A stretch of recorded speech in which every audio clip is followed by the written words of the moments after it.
I'm very happy to have Sean Spicer with us right now. Besides being the former White House press secretary, if it were not for Mr. Spicer, and I always like to remind people, I don't think Fox Business would have ever had a chance to host a presidential debate, let alone two. So I'm always grateful to him and for his kindness. Sean Spicer, good to see you. Thank you, Neil.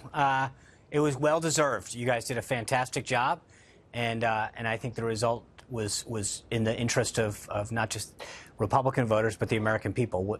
How well you guys did. Well, it was a matter of fairness, and of course, you were part of a very small choir arguing on behalf of. I never forget that, Sean.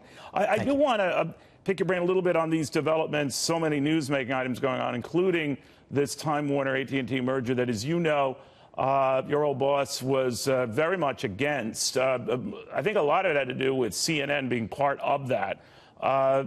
What do you think of now the fact that a judge has effectively approved it, despite his reservations? Well, I mean, I don't know what there is to, it is what it is. The judge has made his ruling, and it looks like it's going to move forward. I do think that I understand the president's concerns, but I also think that if you look at the construct of this particular deal, if this thing were held up, it would be problematic for a lot of other potential deals out there in terms of the relationship the companies have, right? So it's one thing to have a monopoly in an area. In this case, I think they're building blocks. So I think that had it actually ultimately been blocked, I think it would have created some problems for other mergers going forward. Yeah, I think you're right, and that's effectively how the judge went down on this. Let me also get an update. The Canadians and ourselves, we seem to be wanting to patch things up post the nastiness leaving the G7 summit. Peter Navarro yesterday signaling that by having to apologize for his remarks that for Justin Trudeau there has to be a special place in hell. Canadian officials trying to say we can work on some of these trade issues going forward. The president has said some pretty nasty things about Justin Trudeau. What do you think of all that? I try to focus on results, Neil. And when you look at the communique and what not just Prime Minister Trudeau, but the other leaders of the G7 said, there is a general agreement that tariffs need to go down. The president won.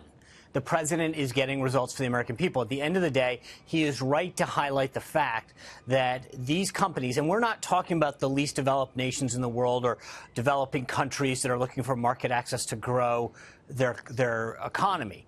These are the most developed countries. We have a very unlevel playing field. They have almost minimal market access problems, whether it's tariffs or non-tariff barriers in the U.S. market, and yet we have rather stiff tariffs in multiple sectors going into a lot of theirs. When it comes to Canada, we run technically a surplus with them in goods and services.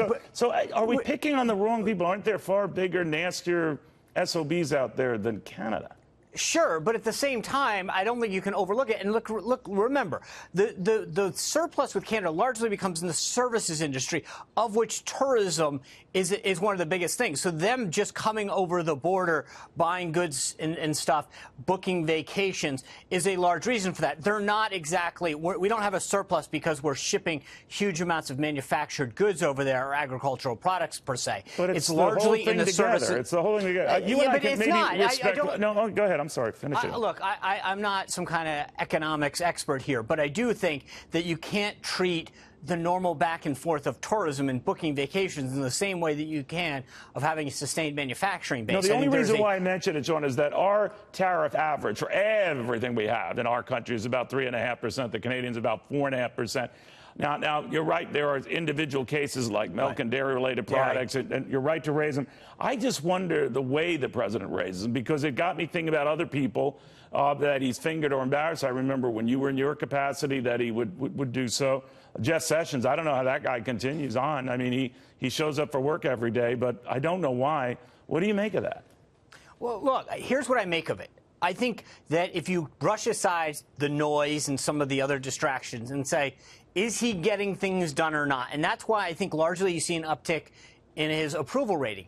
Because whether it's economic policy or foreign policy, whether it's economic policies or national security policies, the American people are seeing results, and they're willing to overlook a lot if they're seeing things done. They've had all the talking points. They've had all the happy talk. They've had all the promises. What they're looking for is results. The economy is booming. More people are going to work. Their wages are increasing. The market's on a rise, which is good news for retirement accounts and pension plans, etc. I think we're feeling safer and safer with ISIS on the run, the potential deal that we have with North Korea. And at the end of the day, you look at what all of the noise cleared all away from the G7 antics, and there's a commitment to lower tariffs on U.S. goods.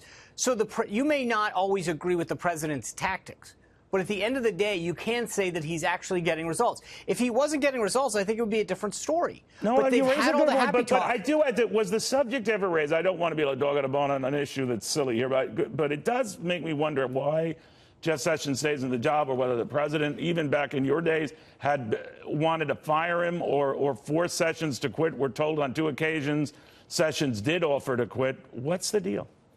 That's beyond my scope here. I don't know what exactly the Attorney General is thinking, or why he's thinking, or what his motivation is. I generally have to believe, knowing the Attorney General a little during the transition and the campaign, that he's deeply committed to doing what is right and pursuing justice and serving this nation. He is a dedicated public servant. So these reports that come out in some news organs, maybe the president calls them fake news or whatever, that it's the White House has become a miserable place to work. Do you give those much credence, or, because they start quoting people like the Chief of Staff, John Kelly, that's an environment that he wants to counter? What do you make of all this? I think a lot of that is largely overblown. I worked there for 8 months. I don't think that I saw. I mean, the West Wing is generally a very calm place. I think you end up reading stories that run counter to the environment that you actually work in. Is there some palace intrigue? Is there some back and forth? Of course. But I don't think it's at the level that you sometimes read in some of these stories. All right, because the president just tweeted, I don't know whether he's watching you, but he said, it's so funny to watch the fake news, especially NBC and CNN. They're fighting hard to downplay the deal with North Korea. 500 days ago, they would have begged for this deal. Looked like war would break out. Our country's biggest enemy is the fake news so easily promulgated by fools. What do you think of that? Well, I think he's right. I mean, you look at the historic nature of this agreement. And I get it. We have to trust but verify. There's a lot more to go. Actions will speak louder than words. Whether or not Kim actually fires off more missiles, whether he commits to a concrete plan to denuclearize the peninsula.